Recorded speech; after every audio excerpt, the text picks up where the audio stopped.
안녕하십니까. 언제나 자랑스러운 호남을 만나보는 호남인의 진행자 배종호입니다. 가수는 노래로 말하고 배우는 연기로 말한다. 그리고 작가는 작품으로 말한다. 라는 말이 있죠.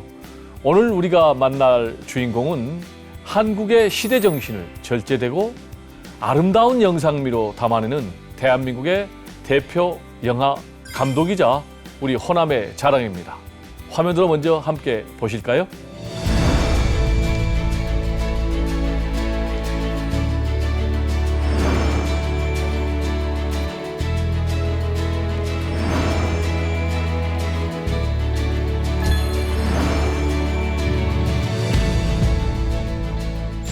감독님 안녕하세요. 안녕하십니까. 우리 감독님은 딱 한눈에 봬도 그냥 감독님 같은 그냥 포스가 확 느껴지시거든요. 아, 그렇습니까? 네.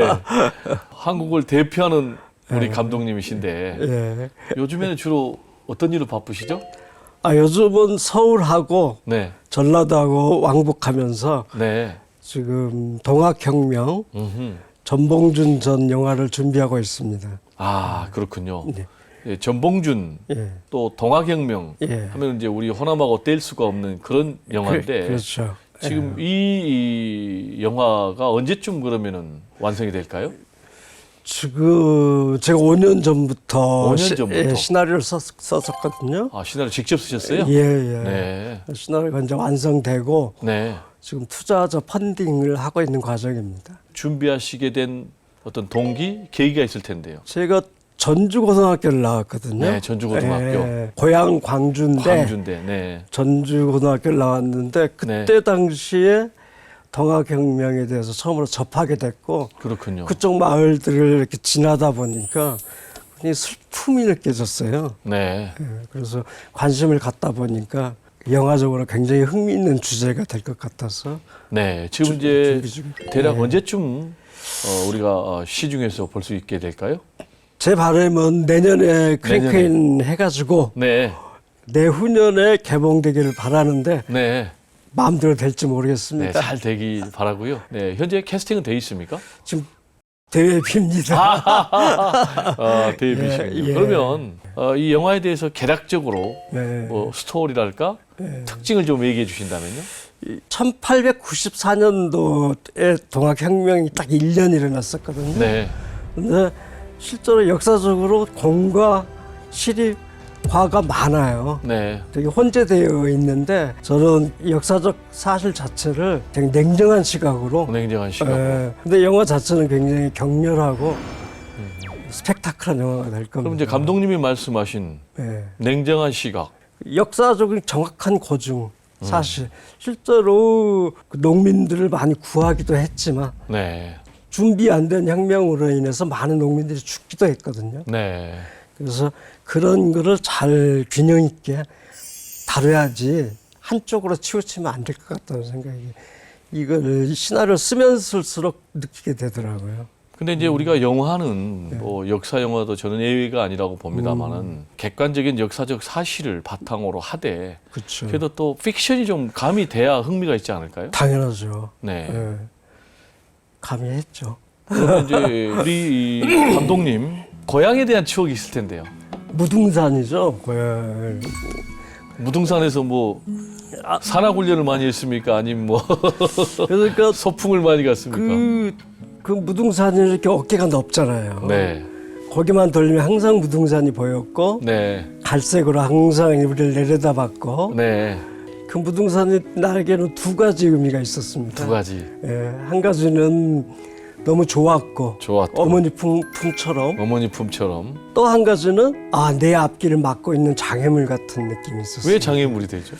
답답하게 딱 막고 있으니까. 그래요? 예, 어떠한 그 암울한 현실에 대한 답답함이 저기 막고 있구나 하는 그 위에 있었어요. 두 가지 상반된 감정이 있었는데요. 네, 뭐 가족들하고 주말이면 항상 정신심사를 통해 가지고 무등산에 올라가지고 번에 라면 넣고 먹고 고기도 구워 먹고 지금은 말도 안 되는 일이지만 그런 즐거움이 있었던 반면에 나의 청소년 시절 그리고 대학 시절 그 암울했던 현실이 그 무등산을 보면 더욱 더 답답하고 그런 어떤 장애물 같은 그런 두 가지 그 상반된 감정을 제가 가지고 있습니다. 그럼 지금부터 네. 우리 이제 감독님의 스토리를 키워드 중심으로 좀 우리가 살펴보고자 하는데요. 네. 보니까 첫 번째 키워드가 네.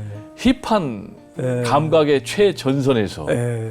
이게 말 자체도 영어하고 우리말하고 네. 지금 뭐 결합이 되어 있는데 이게 무슨 예. 뜻인가요? 힙하다는 거는 옛 것을 살려가지고 현재에 즐기자 이런 느낌이거든요. 그 감각의 최전선은 영화 감독의 필수 덕목입니다. 그렇죠. 예.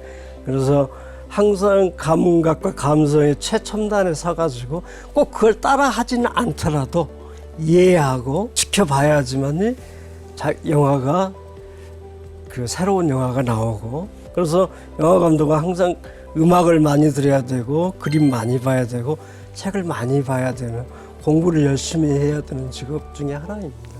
이제 감각을 말씀하셨는데 네. 시대 감각을 네. 얘기할 수도 있는데 또 그렇죠. 그러면 이제 시대 정신하고도 연결되는 겁니까? 그렇죠. 그 다 포함해가지고. 네. 예. 그래서 최첨단 패션부터 시작을 해가지고 네. 시대적인 정치 성향 이런 걸 최첨단에서 앞에서 그걸 지켜보고 파악을 해야지만이 영화 작품에 투영될 수가 있지. 그걸 더해시하면 유행에 뒤처질 수밖에 없습니다. 그래서 영화가 구태의연해질 수밖에 없는 거죠. 그렇군요. 말씀 들어보니까 이제 영화 감독은 예. 일단 문화의 시대적인 흐름도 꿰뚫고 그렇죠. 또는 동시에 리드에 가야 되고 그렇죠. 그러면서 또 시대 정신을 놓치지 않아야 되는 그런 굉장히 어려운 직업이군요. 실제로 그렇습니다. 네. 예, 그래서 영화가 전혀 종합예술이라고 하잖아요. 저 같은 경우는 시나리오도 제가 직접 쓰니까. 그러니까요. 그 시나리오 쓸 때 제일 먼저 생각하는 게 과연 이게 영화 할 만한 이야기인가가 제일 중요하거든요. 가치가 있는가? 예, 예. 일단 시대 정신을 읽지 못하면 영화 할 필요 없는 영화를 찍게 되는 그런 불상사가 일어나는 거죠. 그래서 이제 음악도 마찬가지입니다. 네. 음악도 내가 좋아하는 올드팝이나 네. 이런 거에만 안주되면 거기밖에 사고가 미치지 못해요. 요즘에 젊은 애들이 듣는 음악들 있잖아요. 그걸 열심히 이해하려고 노력하고 즐겨야 됩니다. 네. 그래야지 나이가 먹어도 시대에 뒤처지지 않으니까. 그 새로운 영화를 찍어낼 수가 있죠. 그렇지 않으면 바로 밀려납니다. 네, 그렇군요. 예. 이제 우리 다 관여가 되는 김인식 거죠. 감독님은 보니까는 뭐 파격적 소재 또 그리고 세련된 영상미 이 두 가지를 가지고 늘 이슈의 중심에 서 왔다라는 네. 그런 평가를 받으시더라고요. 예, 예. 근데 보니까 우리 이 감독님의 첫 데뷔작이 예, 예. 로드 무비예요. 예, 예. 네. 이게 어떤 영화입니까? 성소수자들 이야기인데요. 네, 성소수자. 예, 예. 실제로 영화사에서 제가 준비했던 영화는 음악 영화였어요. 음악 영화. 예, 그래서 2년 동안 열심히 준비를 했는데 네. 여러 가지 사정으로 영화사에서 그거를 제작을 포기를 했어요. 제작 포기. 예. 네. 그런 상황에서 제작사가 미안했던지 이제 자기들이 기획했던 이제 성소수자 이야기를 나한테 제안을 했었어요. 네, 이게 몇 년도입니까?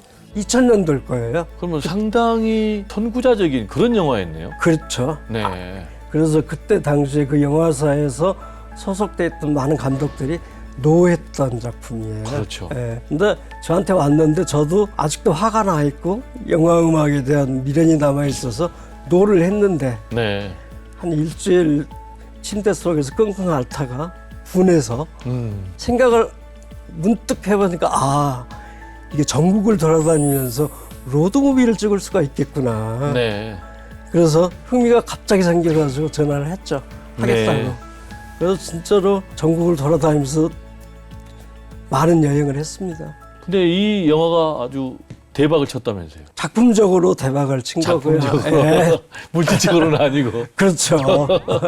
흥행에 참패한 거죠. 흥행에는. 예. 근데 작품적으로 성공했다라는 건 어떻게 평가를 합니까? 이제 세계 영화제 큐레이터들이 다 가져가려고 했고요. 아, 비평이 좋았었고, 상도 많이 받았잖아요. 예, 그래도 뭐 상도 많이 받고 배우들도 많이. 근데 이제 이때 대단한 지금 배우가 나왔죠? 황정민 씨. 그렇죠, 그렇죠. 황정민 씨하고는 이 첫 데뷔작가 어떻게 연결된 거예요, 인연이? 말하는 재밌는 에피소드가 있는데요. 네, 원래 이제 황정민 씨가 주인공이 아니었어요. 주인공이 아니었군요. 예, 그래서 다른 배우가 이미 확정이 돼가지고 네, 친해졌는데, 상당히 오랜 기간. 근데 저희 영화사가 제작사는 2층에 있고 엔터테인먼트는 1층에 있었어요. 네, 근데 1층에 그 엔터테인먼트 본부장이 로드무비 시나리오를 읽고 2층으로 올라왔어요. 네. 그래가지고 우리 회사 배우를 심어야 되겠다. 그 배우가 황정민이었어요. 그렇군요. 근데 이제 저의 입장에서는 아니 무슨 왜 이제 와서 그러냐. 그렇죠. 나는 이미 다 정해져 있다. 네. 이거 배신 때리란 얘기냐? 그렇죠. 네. 그래서 단칼에 거절을 했는데 본부장님이 그러면 지금 배우가 아래층에 와 있는데 오디션이라도 한번 보게 오디션이라도. 해달라고. 네. 그래서 내 결정은 바뀌지 않을 텐데 왔으니까 대접으로 오디션을 보자. 그리고 황정민 씨하고 저하고 독대를 했습니다. 덕대를. 네. 네. 하고 시나리오 리딩을 쭉 해갔는데 네. 마지막에 제가 눈물을 흘렸어요. 그만큼 감동적이었습니까? 그렇죠. 아, 그러니까 황정민이라는 배우는 이미 준비된 배우였던 거죠. 타고난 배우네요. 그렇죠. 네. 그래서 감정 자체가 고급스럽고 네. 오버하지도 않고 네. 시나리오를 완벽하게 파악한 상태에서 그런 대사를 하니까 네. 내가 생각했던 주인공하고 똑같으니까 눈물을 흘릴 수밖에 없었죠. 그렇군요. 예. 대단한 배우군요. 저는 그렇게 생각합니다. 그럼 요즘 뭐 히트치고 있는 이유가 다 우연이 아니네요. 내 영화 아니었어도 분명히 탑스타가 될 배우였죠. 그렇군요. 두 번째 영화는 이 얼굴 없는 네. 미녀입니까? 예, 얼굴은 예. 심리 스릴러였죠. 네. 심리 스릴러였고 경계성 장애를 앓고 있는 한 여인과 아름다운 여인과 네. 체면으로 정신과 치료를 하는 정신과 의사하고의 넘어서는 안 될 사랑 이야기. 러브 스토리. 예, 근데 이제 이때 배우 김혜수 씨는 네. 어떻게 연결이 된 겁니까? 로드무비를 김혜수 씨가 보고 이 감독하고 같이 작품을 해야 되겠다. 이제 그렇게 된 감독님하고? 거죠. 예. 배우 김혜수 씨가 감독님을 픽업했네요. 서로 픽업한 거죠. 서로 픽업한 근데 거죠. 상을 뭐 많이 받았더라고요. 그때 열심히 하셨으니까요. 네, 대종상도 받고, 네, 네. 여우주연상도 받고. 예. 김혜수 씨는 어떤 배우입니까? 김혜수 씨는 굉장히 지적인 사람이에요. 지적? 예. 네. 그 예술적 감각도 굉장히 고급스럽고요. 네. 그렇군요. 많은 대중들이 생각하는 그 그런 김혜수와 좀 여배우 다르네요. 이미지와 정말 다른 저한테 많은 걸 제시를 해줬고 의상이나 메이크업 이런 소도 같은 것들도 그러니까 배우 뭐 황정민 씨도 그렇고 배우 김혜수 씨도 그렇고 오늘의 이 명성, 인기가 우연이 아니군요. 우연은 없다고 생각합니다. 그렇죠. 네.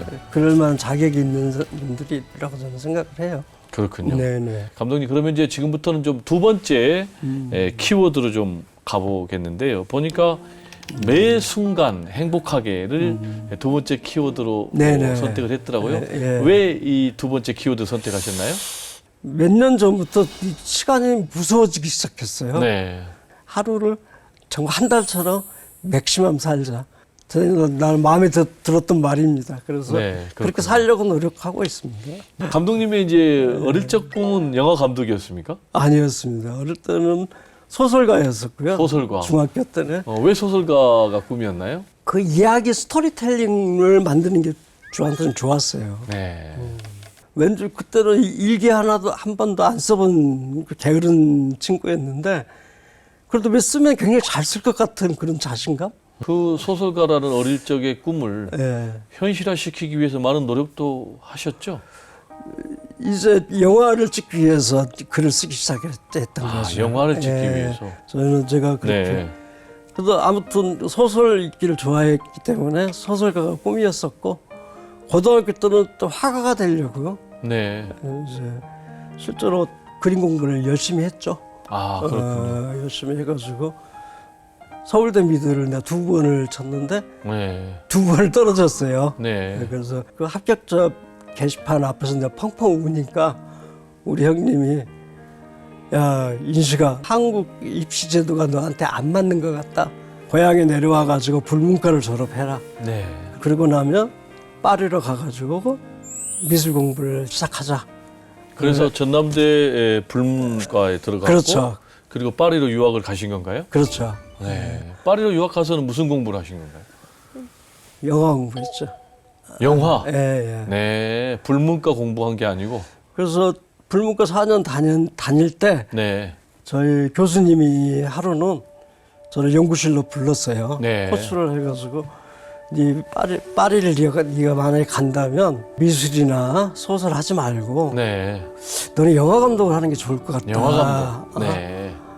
왜냐면 네가 하고 다니는 네 생각이나 여러 가지 성향으로 봤을 때는 영화 감독이 되게 맞을 것 같다. 네. 그래서 내가 지금 이미 파리에서 영화 공부하고 있는 두 사람 자기 제자 번호를 줄 테니까 네. 파리 가가지고 그분 네가 영화 공부할 생각이 있다면 네. 찾아가라. 근데 우리 교수님이 강력 추천을 하시더라고. 네. 너는 영화 감독 잘할 수 있다. 그래서 파리 도착해가지고 그분들한테 전화를 했죠. 네. 그래서 그분들이 저를 영화 학교도 넣어주고 집도 얻어주고 그래서 영화 공부를 하게 해줬어요. 네. 그리고 이제 감독님의 최근 작품을 예, 보니까 예, 그녀의 비밀 정원이라는 예, 영화인데요. 네, 이 영화가 5.18 광주 민주항쟁하고 예. 밀접한 관계가 있다면서요? 밀접한 관계보다도 되게 조심스럽게 은유적으로 표현을 은유적. 표현을 밀접함과 은유적은 무슨 차이가 있나요? 밀접함이라는 거는 실제로 뭐 화려한 휴가나 5.18을 직접적으로 노골적으로 전달하는 건데. 그렇죠. 네, 그런데 그녀의 비밀 정원은 은유적이라는 거는 메타포를 많이 깔았죠. 메타포 비유로. 예. 네, 은유적으로. 예, 그래서 실제로 5.18에 참여했던 사람들과 이게 일어나니까 도망갔던 사람들 네. 피해서 네. 그녀의 비밀 정원은 도망갔던 사람들의 이야기인 거죠. 그렇군요. 참여하지 않았던 사람들을 통해서 5.18을 그렇죠. 얘기하는 건가요? 예, 죄의식이 이제 있는 거. 그 사람들의 뭐 죄의식 또는 부채의식 이런. 근데 예, 그렇죠. 부채의식인데 5.18 영화라고 안 해도 될 만큼 네. 굉장히 은유적으로 그 영화의 마지막에는 5.18 그 탑 있잖아요. 묘. 네. 그게 나옵니다. 네. 예지원 씨가 참배를 해요. 네. 망월동 민주묘지. 그렇죠. 네. 예. 그래서 실제로 그거는 내가 대학교 다닐 때 극심한 학생 운동들이 벌어졌었고 그렇군요. 학교 내에서 네. 내 친구들이 분신했고 네. 끌려갔고 네. 이렇게 그거에 저는 참여를 안 했었거든요. 네. 방관자였어요. 본인의 자화상을 얘기한 건가요? 그런 게 있었죠. 그래서 네. 내가 영화 감독이 될 텐데 너희들의 이야기를 하겠다. 네.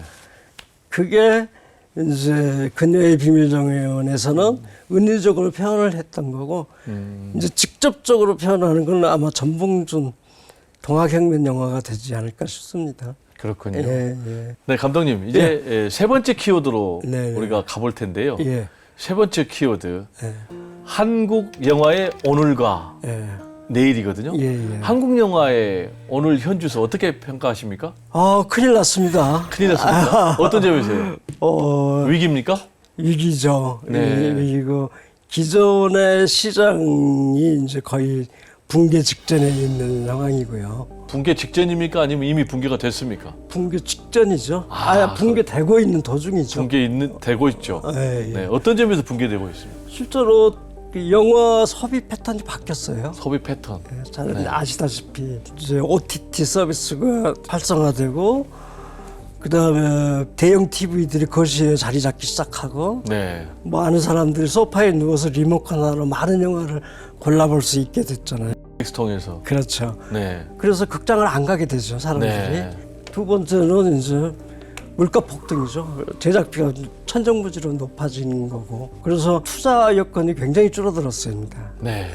대기업들이 과거에 제작도 하고 배급도 하고 투자도 했잖아요. 세 가지를 다 했는데 그 체제가 무너지고 이제 OTT 많은 감독들이 이제 줄 서게 되는 그게 문이 좁잖아요. 네. 그래서 실제로 한국 영화 편수가 급격히 줄어들고 있습니다. 네. 예전에는 전성 때 200편, 300편 되는 게 지금은 20, 30편밖에 안 20, 돼요. 30편. 네. 뭐 심각해요. 10분의 1 이상 줄었네요. 예, 심각합니다. 근데 또 항상 그렇게 절망이 있으면 다른 편에서는 희망이 생기잖아요. 네. 희망은 어떤 방향으로 가야 나오는 건가요?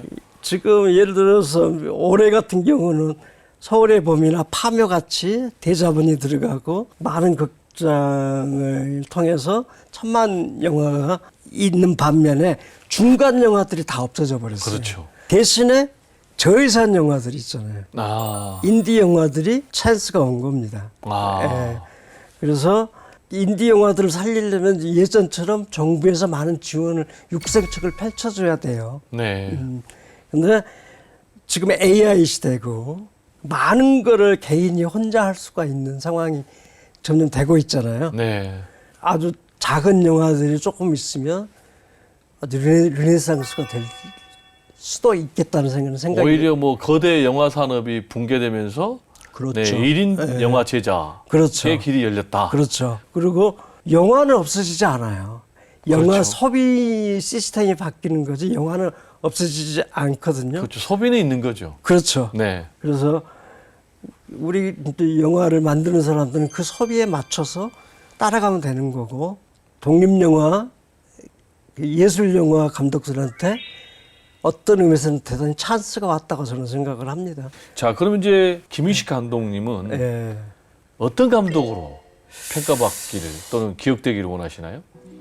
영화는 이제 다 세상 사람들이 다 그렇게 말을 하죠. 재밌어야 된다. 어? 재미없으면 죄악이다. 사실 그 맞는 말이에요. 재밌어야죠. 그런데 그 재미라는 것도 여러 종류가 있습니다. 절망 속에서도 희망을 느끼는 그 즐거움이 있는 거고 코미디를 보면서 슬픔을 느낄 수도 있는 거고 저는 제 영화를 보면서 비록 2시간이지만 긴 장편 대하소설을 읽은 듯한 그런 느낌을 받았으면 좋겠어요. 네. 저는 이렇게 밀도가 짙은 그런 영화들을 찍고 싶은데 그런 생각을 하니까 영화를 많이 못 찍고 있습니다. 이제 감독님의 좋은 말씀 듣다 보니까 네. 이제 벌써 마무리할 시간이 됐는데 마지막으로 예, 한국의 영화 관객들에게 예. 부탁 또는 네. 던지고 싶은 메시지 있으면 한 말씀 부탁드릴게요.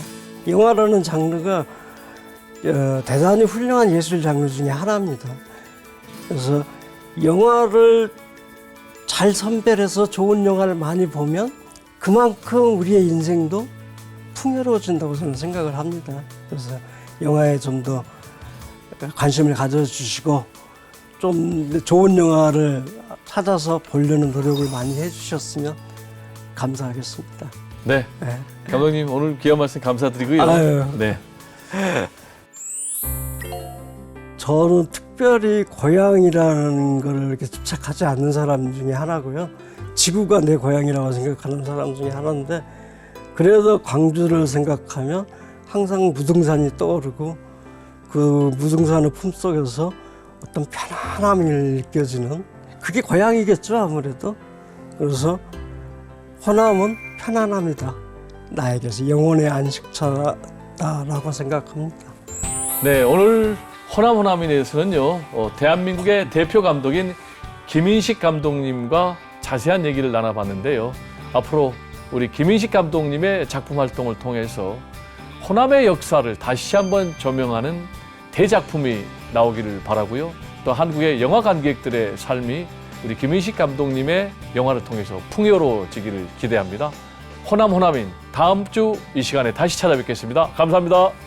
감사합니다. 네. 아이고, 감독님 감사합니다. 네.